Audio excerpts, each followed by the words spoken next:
Goeiedag en baie welkom by Dr. Douw Tygerwil se aanlyn diens. Ons is so bly jy is ingeskakel saam met ons vandag en ons glo dat jy 'n amazing diensbelewenis gaan hê. Voor ons aangaan wil ek vir jou die geleentheid gee om 'n finansiële bydrae te maak. Terwyl ons hier staan, is ons so bewus van God se goedheid en sy guns. En ek en jy as kind van Here weet een ding en dit is dat die Here voorsien in al ons behoeftes. Hy is God, hy is goed en hy is in beheer. Daarom wanneer ons vandag 'n bydrae maak, weet ons doen dit vanuit 'n plek van dankbaarheid uit en weet dat jou bydrae 'n groot verskil maak in hierdie wêreld. Die verskeie maniere hoe jy kan 'n bydrae maak verskyn nou op die skerm.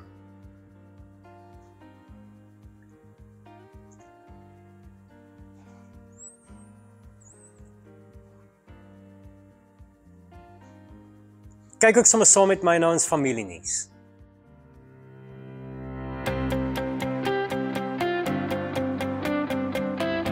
Ons het 'n nuwe kantoornommer 067-825-0752. Maak seker jy save dit sodat jy ons maklik kan kontak. Is jy 60 jaar of ouer? Ons het 'n life groep vir seniors. Maak kontak met Irma Lou as jy belangstel om in te skakel.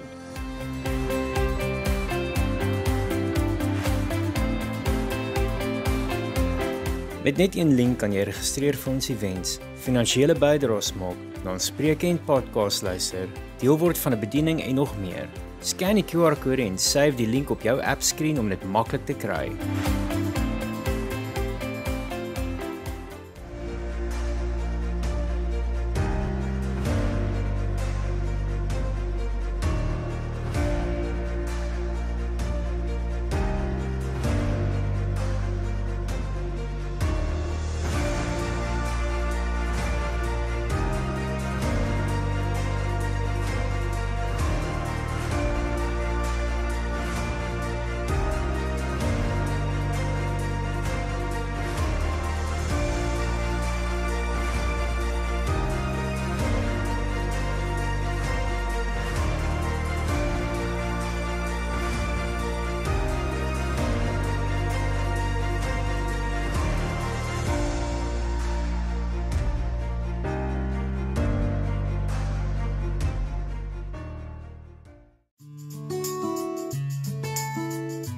In 2007 het Dr. Douw hierdie huis in Uitsig gekoop om 'n veilige tuiste vir babas sonder 'n heenkome te skep.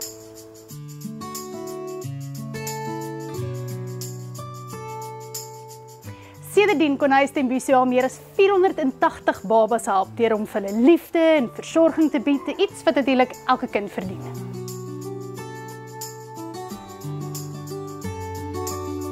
Om so 'n huisonderhou kos natuurlik baie geld en byvoorbeeld terwyl hierdie gras 'n baie lekker speelarea maak, word dit verskriklik warm in die somermaande wat klein voetjies baie seer kan brand. 'n Afdak sal dan nuttig gepas kom, nie net om die gras koeler te maak nie, maar ook om die huis af te koel.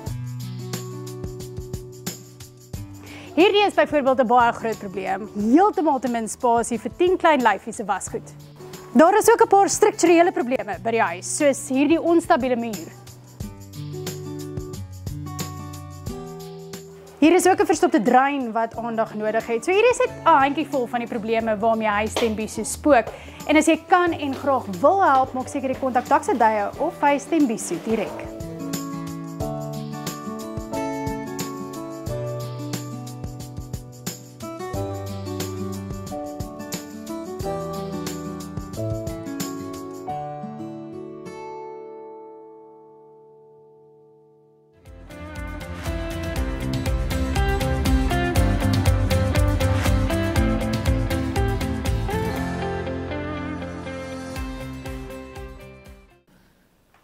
Welkom so op die skoolvakansie Sondag. Is lekker om 'n paar bekende gesigte te sien en ook die onbekende ouens. Dis voorreg om die woord van die Here te kan bedien. Nou, ons praat oor Jesus se laaste woorde. Dis nou maar die tema, maar binne in daardie tema is daar geweldig baie dinge wat 'n ou moet absorbeer. Baie dinge wat kan gebeur in 'n ou se gemoed as hy oop gemoed het. Nou kan ek vra, wie het 'n oop gemoed vanmôre?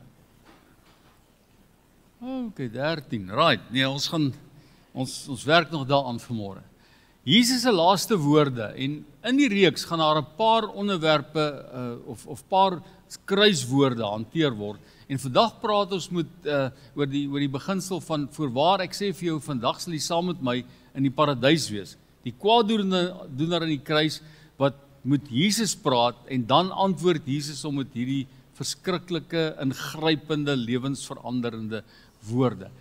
Nou om dit te verstaan, wil ek jou nou die geleentheid gee om 'n kort videoetjie net saam met my te kyk. Probeer net jou gemoed oopmaak vir wat daar gesê word en dan gaan ons bietjie uitbrei op daai beginsel. Kom ons kyk gou na daai videoetjie. Without the preaching of the cross, without preaching the cross to ourselves all day and every day, we will very, very quickly revert to faith plus works as the ground of our salvation. So that to go to the old Fort Lauderdale question, if you were to die tonight and you were getting entry into heaven, what would you say? If you answer that, and if I answer it in the first person, we've immediately gone wrong. Because I believed, because I have faith, because I am this, because I am continuing. Loved ones, the only proper answer is in the third person, because he. Think about the thief on the cross. And what an immense, I can't wait to find that fellow one day to ask him, how did that shake out for you? Because you were cussing the guy out with your friend. You'd never been in a Bible study. You never got baptized. You didn't know a thing about church membership. And yet you made it. You made it. How did you make it?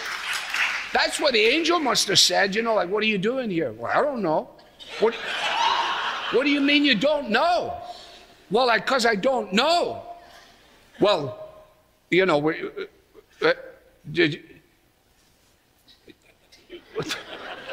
excuse me, let me get my supervisor. They go get the supervisor ranger.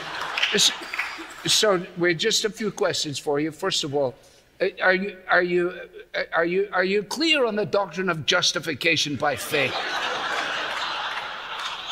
The guy said, I never heard of it in my life. And what about, let's just go to the doctrine of Scripture immediately.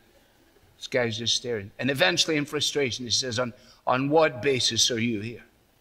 And he said, the man on the middle cross said, I can come. Now, that is the only answer. That is the only answer.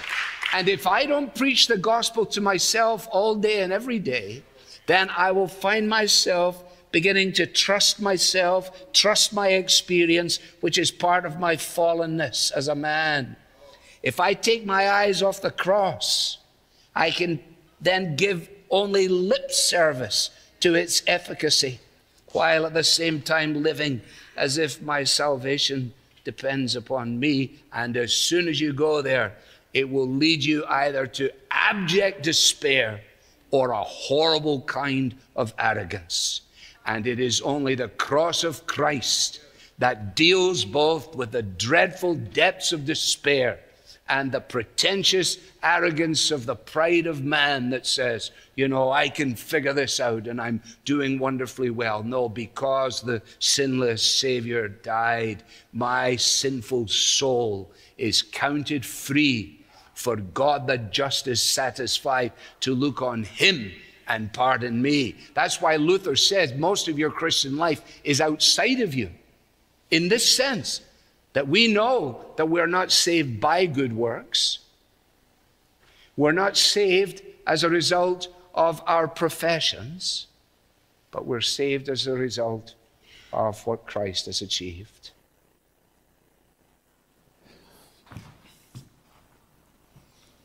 Ek weet nie hoe voel jy as jy daardie gedeelte kyk nie.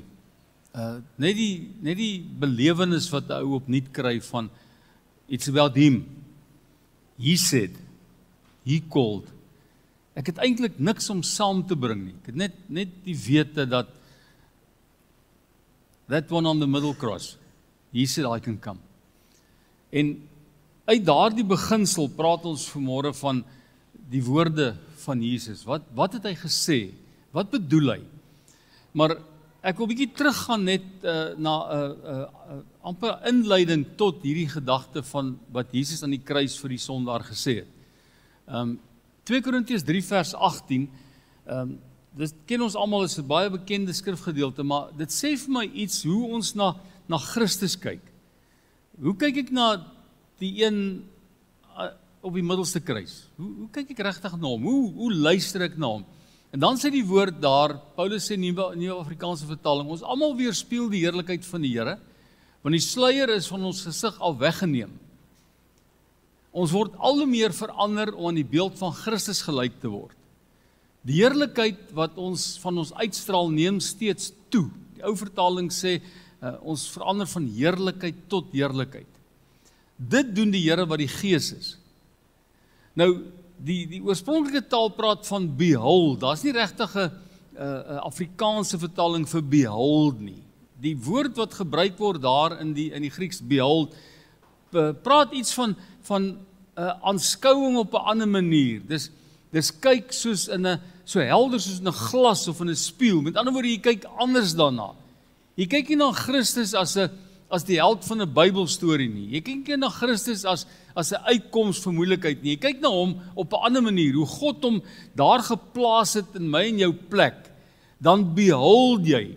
En soos jy behold, soos jy aanskou, soos jy hom leer ken, soos jy gemaklik word met hom, word jy verander van heerlikheid tot heerlikheid. En dan kyk 'n ou so helder soos in 'n glas. Met ander woorde, jy wonder en jy weet. Jy weet net. Dis die een wat gesê het, vandag sal jy saam met my in die paradys wees. Dan kyk jy so helder na dit, dis asof die heerlikheid na jou terugkaats, want dis wat die skrif ook van praat. Daar word iets na jou toe teruggekaats, so ek is omdat Christus is. Dis nie ek en wat ek gedoen het of nog gaan doen of kan doen nie.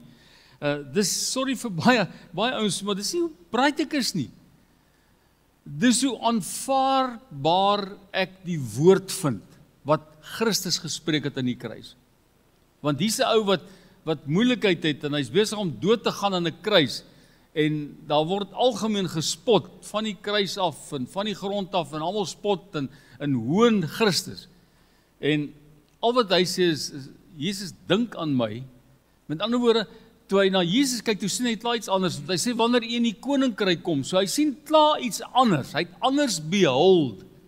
Om te behold is anders as om net te sien. Hier's 'n feit, hier's 'n skrifgedeelte, hier's 'n versie.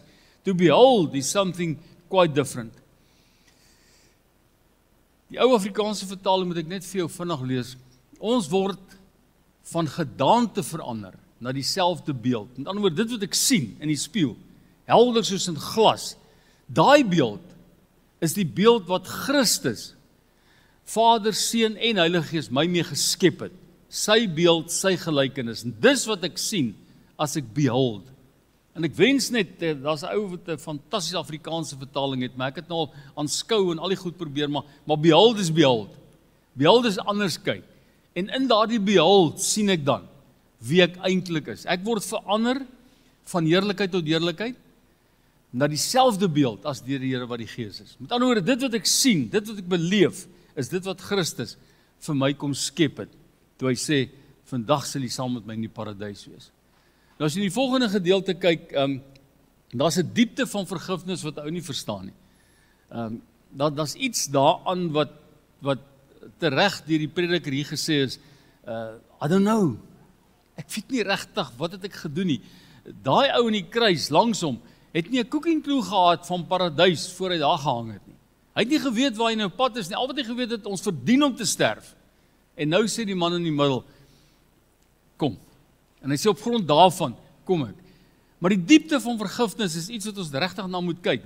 Hoe diep gaan vergifnis? Ek dink aan 'n klomp gebeure in die land en in die wêreld op die oomblik. Nou, ongeag jou siening oor wat gebeur byvoorbeeld in Oekraïne op die oomblik. Ons het nou maar 'n teerplekkie vir Oekraïne, omdat ons baie kontakte daar het en baie kere daar was. Maar daar's iemand wat besluit het, Kom ons vat 'n clusterbom en ons laat hom ontplof net langs 'n kinderspeelgrond. En ons skiet 9 kinders uitmekaar uit. Dis nice. Ons gaan dit doen. En nou het ons dit gedoen en nou dink ek by myself, Here, ek dink aan baie planne nou. Maar ek dink nie eens aan vergifnis na daai kant toe nie. Die ou wat dit uitgedink het. Vergifnis is nie die eerste ding wat in my gedagte opkom as ek sy naam hoor nie. Dit is nie asof ek sê, go free, be happy nie. My eerste gedagte is, kry terug, wraak, ek wil iets doen. En die Here sê, ongeag wie en wat, vergifnis is baie groter, die diepte van vergifnis, lê nie op die vlak van my veroordeling nie. Dis anderster. Christus sê, vergewe hulle want hulle weet nie wat hulle doen nie. Dis anders as wat ons mense dink. Hy het ons vergewe lank voor ons gesondig het. Dis die ergste van alles. So van altyd af het hy al vergewe, en toe ons sondaars was, toe vergewe hy steeds, en toe ons vra vir vergifnis, toe vergewe hy, en baie keer moet ons net behold, en sê, dink aan my, dan vergewe hy, dis hoe hy is. Die probleem met vergifnis is moeilik as dit op grondvlak kom, is dit nie so nie. Kom ek gee jou 'n brief, dat jy binne die volgende 2 sekondes, gaan dink aan iemand wat moeilik vergeefbaar is. Daar is hy. OK, ek het jou. En nou worry jy. Want jy het rede om nie te vergewe nie, want julle verstaan nie, julle weet nie, julle ken nie die storie nie. Daar's iemand wat die storie ken wat sê, jy sal saam met my in die paradys wees. Daar's iemand wat die storie regtig ken wat sê, vergifnis is anders as 'n breinfunksie. Daar's nie 'n oorsaak en gevolg as dit kom by vergifnis nie, daar's net 'n kruis. En Jesus sê, en dan Romeine 5 vers 8 baie duidelik, hy sê, God het hy bewys sy liefde vir ons juis hier en dat Christus vir ons gesterf het, toe ons nog sondaars was. Dis anders. Vergifnis is anders, dis heeltemal anderste. Dis meer as net goeie maniere. Dis nie 'n kerkdingetjie nie. Ons loop nie 'n kursus en nou hierdie ouens het diploma gekry vir vergifnis en nou smile ons vir almal en sê jy's alright. I love all my family en tussentyd hier dink jy, man, as ek maar net daai ou kan terugkry. Jesus sê, en dis eintlik waaroor die kruiswoorde gaan. Jesus sê van die kruis af. En as Jesus sê, praat hy nooit sommer net om geselskap te maak nie. Daar's nie praatjies by Jesus nie. As hy praat hy God se woord. Want hy sê op 'n plek, hy sê ek doen niks as ek die Vader dit nie sien doen nie. Aan die ander woorde, Christus word daardie spreekbuis en dan word deur die Heilige Gees daardie woorde bevestig in ons harte. So is net omdat Jesus sê, hy sê vergifnis werk so. Ons koppe sê dit werk anders want ons het rede, ons het geskiedenis, ons het 'n lysie, ons het 'n swart boekie. Ek hoop regtig nie 'n swart boekie nie. Ek hoop genuine nie so nie. Ek het een keer met 'n ou gepraat wat geskei is en hy sê ek kan dit nie meer hou met die swart boekie nie. Sy vrou het 'n swart boekie. Nou hoekom hy swart moet wees met nigter, maar dit is 'n swart boekie. En daar's niks wat vergeet te gaan nie want ons verwys na die swart boekie. Jesus sê dis anders. Vergifnis werk anders. Dis nie meer 'n oog vir 'n oog nie. Die Ou Testament, Moses se wet het gesê oog vir 'n oog, tand vir 'n tand, daar's terugkry, jy word gelyk gemaak, want as daai ou dit gedoen het, kan jy dit terugdoen. Jesus sê dit werk nie meer so nie. Gaan lees die bergpredikasie en ek het nie tyd om te lank daarby stil te staan nie. Rian het my mooi verduidelik, ek het 'n beperkte tyd vanmôre. Ja my seun, ek sal binne die tyd klaar maak.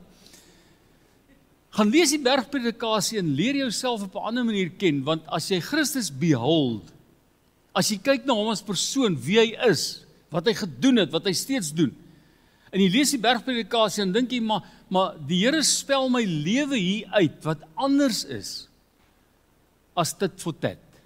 Dis anders as terugkry, is anders as wraak, is anders as om myself te laat geld. Dit maak 'n heeltemal 'n ander beginsel in my lewe los, as ek dink aan vergifnis. En ek staan nie vermoede, glo my nou, ek staan nie hier as 'n ou wat al die vergifnis goedjies al meer het nie, want ek is steeds kwaad vir Putin. Maar die Here weet, dat ek nodig het om te verstaan hoe vergifnis werk.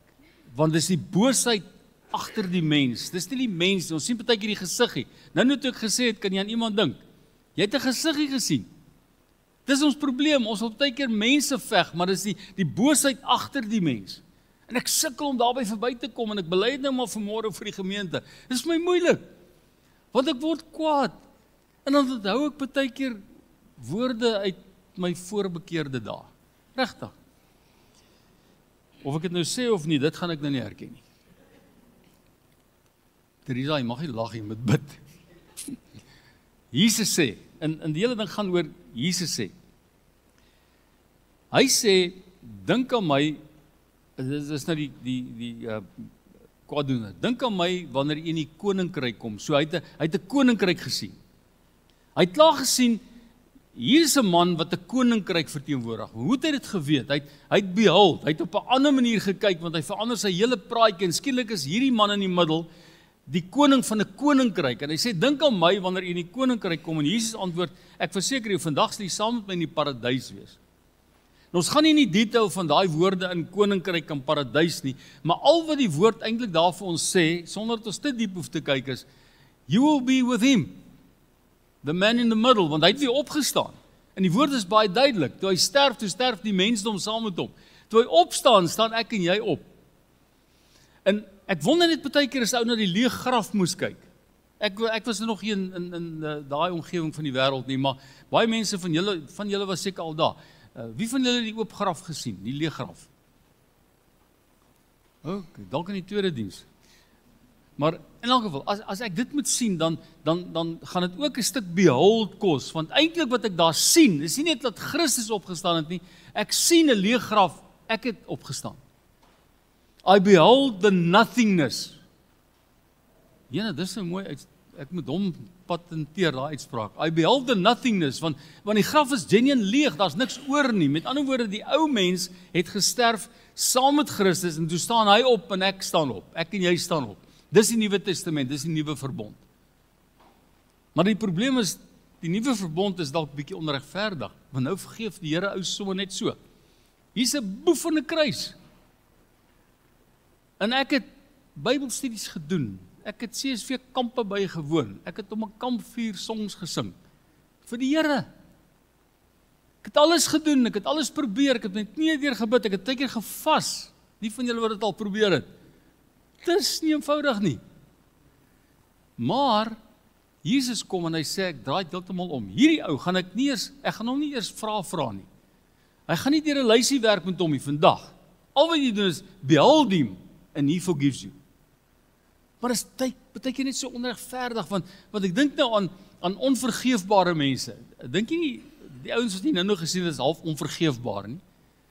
Daar's ouens wat sit met pyn wat ouers aan hulle gedoen het, of kinders aan hulle gedoen het, of onderwysers, of ooms, of goeters. Gewoonlik is dit nie tannies nie, ooms is die ouens. Maar dan dink ek by myself, maar hoe kan ek dit doen? Hoe kan ek net vergewe? Al die pyn en al die ellende wat ek moes deurgaan. Daar's onvergeefbare mense, en Jesus sê, as jy dink is onregverdig, so wat? Ek sterf vir die sondes van die wêreld, toe mense nog sondaars was. En dan dink ek ou baie keer, dalk moet sulke ou dalk net kom ekskuus vra, dan sal ek dit oorweeg om te vergewe. Ek het 'n surprise vir jou, baie van hulle weet nie eers jy het 'n probleem met hulle nie. En al weet hulle dit, meeste van hulle gaan nie vir jou kom sê ekskuus nie. En dis nie wat die Here van ons verwag nie. Hy verwag nie ons moet eers luister en dan vergewe, en hy sê forgive. En die skrif is vol daarvan. Die skrif is geweldig vol daarvan, en dit raak net bietjie moeilik om oor alles te praat as ou dit 'n beperkte tyd het. Maar ek wil jou 'n storie vertel van die transformerende krag van vergifnis. Dalk ken jy dit, dalk het jy al gegoogel of dalk iewers gesien of die boek gelees van Eva Kort. Dis 'n ware verhaal van transformerende vergifnis. Dis 'n gultjie, hulle was so 8 jaar oud, sy na tweeling sussie, in Roemenië gebore, en hulle is destyds met die Auschwitz storie, die Jode bymekaar gemaak, hulle is in 'n konsentrasiekamp in Auschwitz, en die dadelik geskei van hulle ouers, en omdat hulle tweeling is, was hulle proefkonyne vir die bose dokter Joseph Mengele, wat toetse op kinders gedoen het, veral op tweelinge. En toe die twee gultjies in daai vertrek inkom wat die boosheid besig is, toe lê daar al reeds 3 lyke. En hy begin op hulle toetse doen, dis die wreedste goed wat hy aangevang het met kinders, opgekerf, opgesny, maar die twee oorleef dit. En aan die einde van die oorlog leef hulle nog, en later is die een sussie Miriam is oorlede. Maar Eva Kor kom met 'n groot vergifnis challenge na vore. Dis die 2 gultjies. As ek daarna kyk, dan dink ek, Here, vergifnis. Kom ons kyk. Voor ek by daai inkom. Sy besluit, as 'n volwasse vrou, sy gaan een van die dokters opsoek in Duitsland, wat deel van die mediese personeel by Auschwitz was. Hy moes al die doodsertifikate teken vir die mense wat nou verwoes is.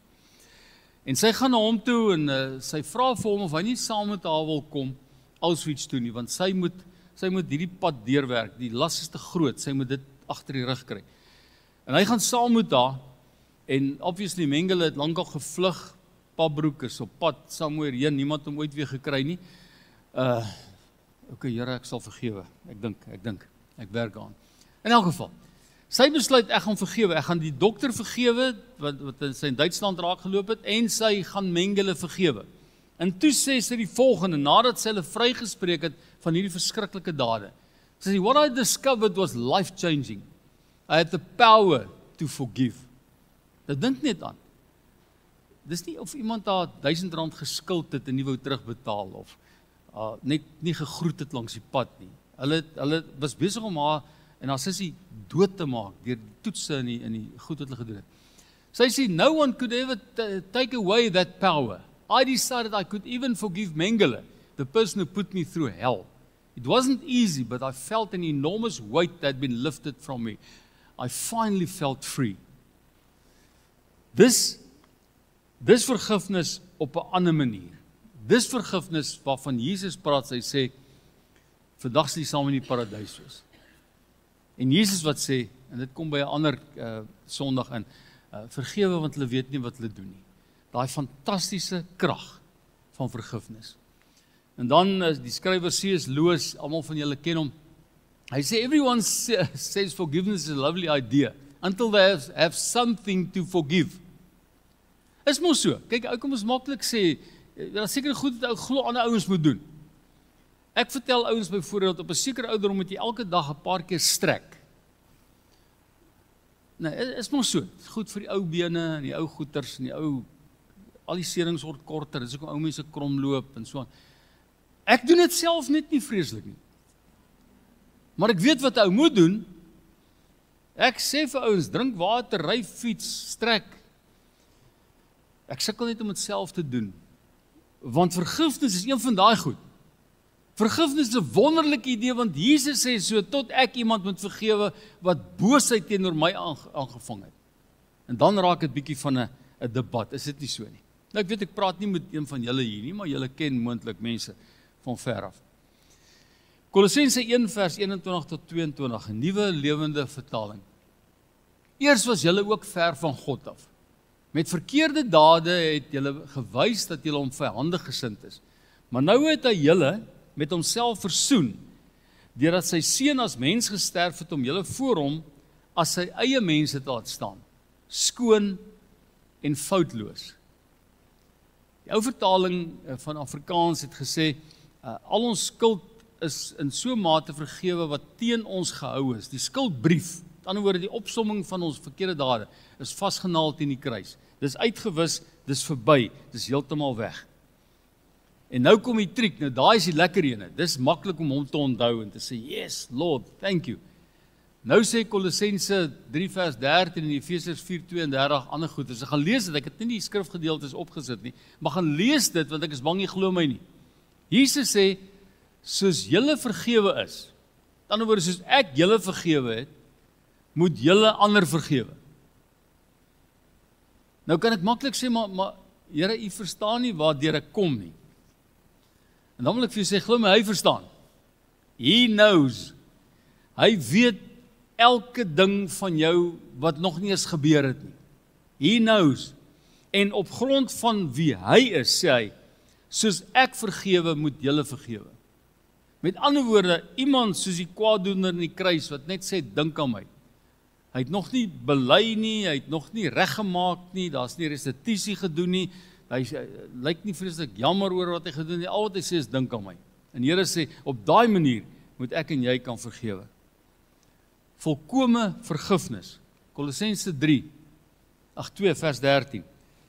Julle was dood, deurdat julle gesondig het, dis in die ou Afrikaanse vertaling, en deurdat julle sondige natuur nog nie weggeneem was nie. God het julle egter saam met Christus lewend gemaak, deurdat hy ons al ons sondes vergewe het. En dan kom die skuldbewys. Met sy eise, met ander woorde, ons is aan die verkeerde kant en Christus sê, ek spyker dit teen die kruis vas. Ander woorde, daar's dit uitgekanseleer, want hy is die een wat in die middel hang wat sê, vergewe hulle Vader. Selfs die ouens wat hom aan die kruis vasgenaal het. En dan daar's ouens wat, slim predikers wat sê, en ten besluite. Ten besluite wil ek net sê, volkome vergifnis is meer as wat ons gedagtes kan dink. Vanuit Psalm 23 tot by die kruis het daar iets vir my oopgegaan. Ek sit met hierdie goed voor verlede week en skielik dink ek net aan die lyn tussen Psalm 23 en waar ons nou is. Tot by die kruis. Ons is nou op pad Goeie Vrydag toe.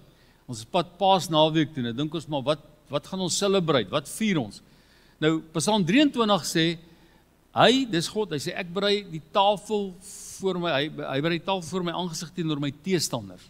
Dis wat Dawid sê. Hy berei die tafel voor my aangesig teenoor my teestanders. Nou nooi hy ons na 'n tafel toe, maar daai tafel is gekoppel aan die kruis. Want die Ou Testament, die Ou Verbond praat van hierdie na waters van rus is, daai tafel wat berei word, dis voor my aangesig teenoor my teestanders, en weer eens, partykeer sien ons 'n prentjie van 'n mens se gesig, dis nie wat hy van praat nie. Hy praat van die teestanders, dit wat teen my kom om my geloof te probeer steel en wegvat en my vrede te wil hê. Dan kom hy met so 'n tafelgedagte, en ek wil jou uitnooi vanmôre, en ons gaan nie 'n praktiese ding daarvan maak nie.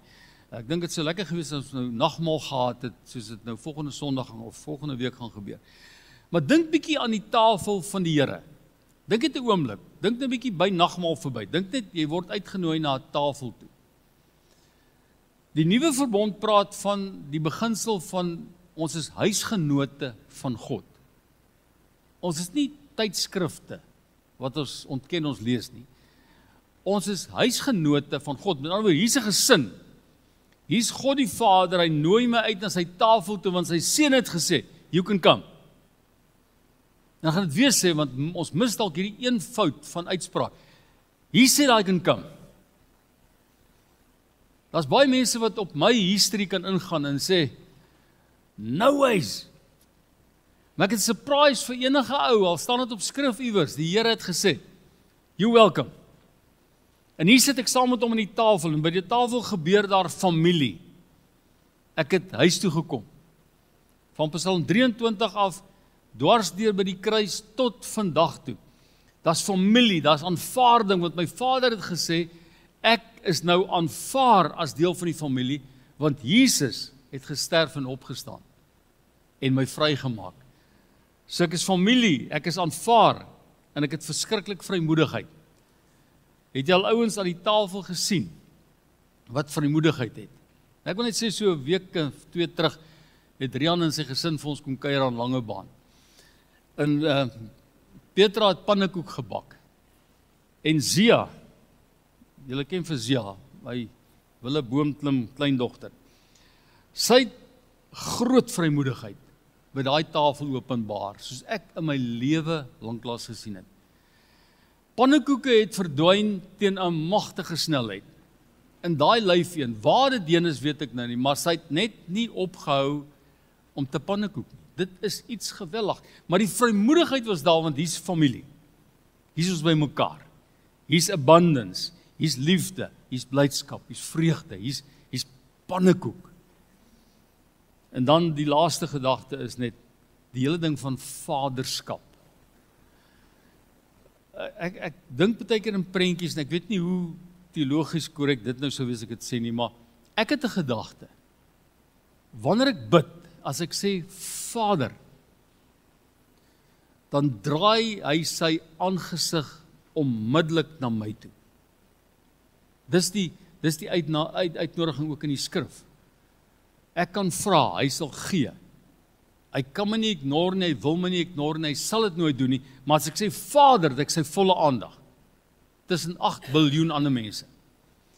Want as 'n rede voor, die vaderskap het nie gekom deur my toewyding of my sonnaarskool of my wat ook al nie, die toewyding het gebeur, as gevolg van die feit, dat iemand in die middel gehang het van daai 3 kruise wat gesê het, Vader, vergewe hulle. They just don't know. En as ons weet, dan behold ons, dan kyk ons, dan sien ons hom in 'n ander lig, dan word God vir ons 'n werklikheid, want ons het sy seun gesien, wat die prys betaal het. En ek wil net 'n uitnodiging maak, sonder dat jy nou fisies hoef te reageer daarop. Ek wil net vir jou vra, 'n paar goed. In die eerste plek, vergifnis. Dalk moet 'n ou ook aanvaar as jy vergewe is vir goed wat jy al gedink het jy is voor vergewe. Dis baie keer selfvergifnis is 'n moeilike ding, maar jy moet aanvaar dat God jou vergewe, want hy's die myn persoon in hierdie hele transaksie. Hy doen dit. Maar as ek vergewe is, dan moet ek dit kan aanvaar dat ek kan vry wees in sy naam. Dan die moeiliker ene. And bear with me a moment. Daai prentjie wat jy gesien het, dalk is daar iemand. Dalk baie naby jou, dalk nie so baie naby nie. Dalk maak dit nou nog seer. Dalk is daar nog pyn en 'n klomp wonde wat moet deel. Wil jy nie net in hierdie oomblik net ook vrede maak met die feit dat jy kan vergewe? Ek wil amper sê, of jy nou wil of nie, you can. Jy kan. Of dit maklik of moeilik, dis nie die issue nie, but you can. Die Here sê, soos ek jou vergewe het, so moet jy die ander vergewe. En as jy daai 2 goed verstaan, as jy voel jy kan jouself vergewe en jy kan dit aanvaar, maak ook seker dat jy die persoon wat jy dalk nou in jou hart voel, ook daai persoon kan vryspreek. Kom ons gebruik dit so oomblik. Maak dit jou oë toe, ons gebruik dit 'n oomblik. Rian, julle ouens kan vorentoe kom.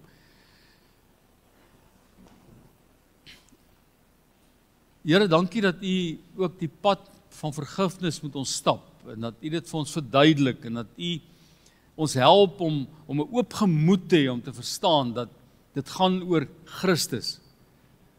That we can behold the man on the middle cross. Dankie dat U ons help, Here, om onsself te kan vryspreek van baie ellende wat ons veroorsaak het en oor onsself gebring het en oor ander. Maar help ons ook om ander mense regtig te kan vryspreek. Nie omdat hulle dit verdien nie omdat hulle al noodwendig reggemaak het of ekskuus gevra het nie, bloot omdat U die God van vergifnis is. En terwyl ek weet, daar's mense wat battle met die goed, weet ek ook dat U groot vrede wat die verstand van die mens te bowe gaan, opnuut in ons harte kom heerskappy voer, dat ons die vergifnis regtig kan ervaar. Dankie daarvoor, Heer. Dankie dat U dit doen. Dankie dat U dit nou doen. En dankie dat daar 'n gewig van ons skouers afrol, soos met Eva Kor, wat daardie verskriklike mense vergewe het. Dat dit net die gewig van ons skouers af wegvat en sê, ek is vry. En daarvoor sê vir ons vir baie dankie, Here. In Jesus naam. Amen.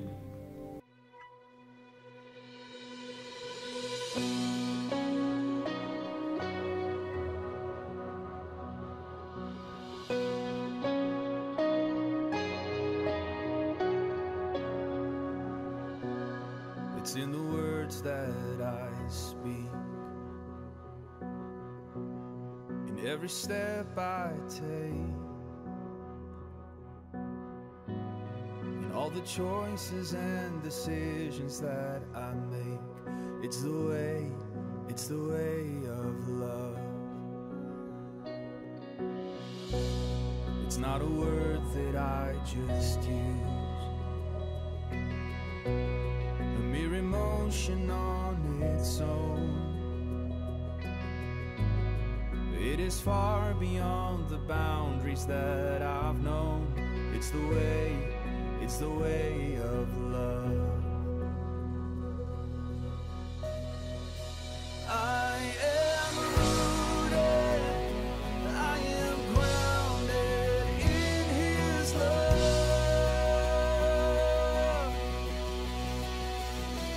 I have power, I am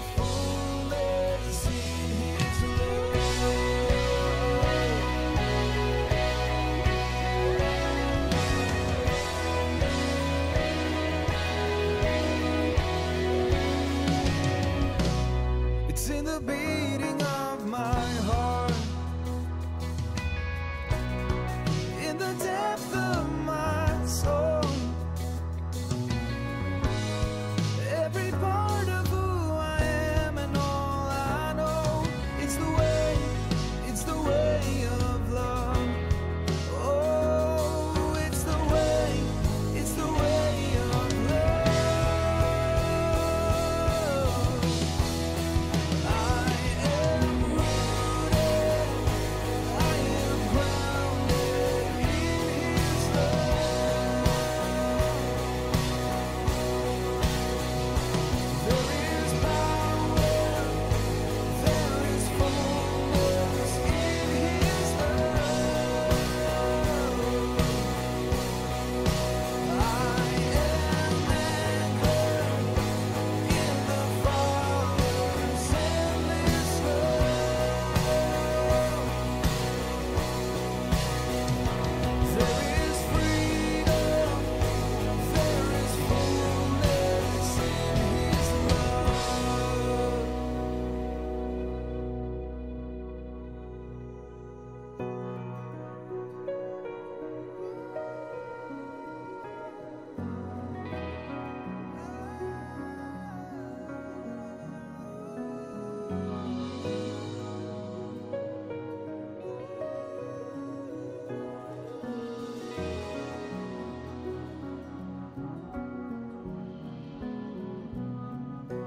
Your kingdom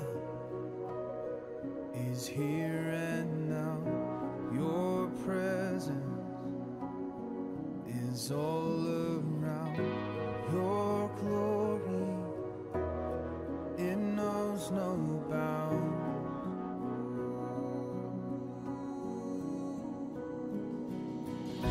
Your kingdom is here and now.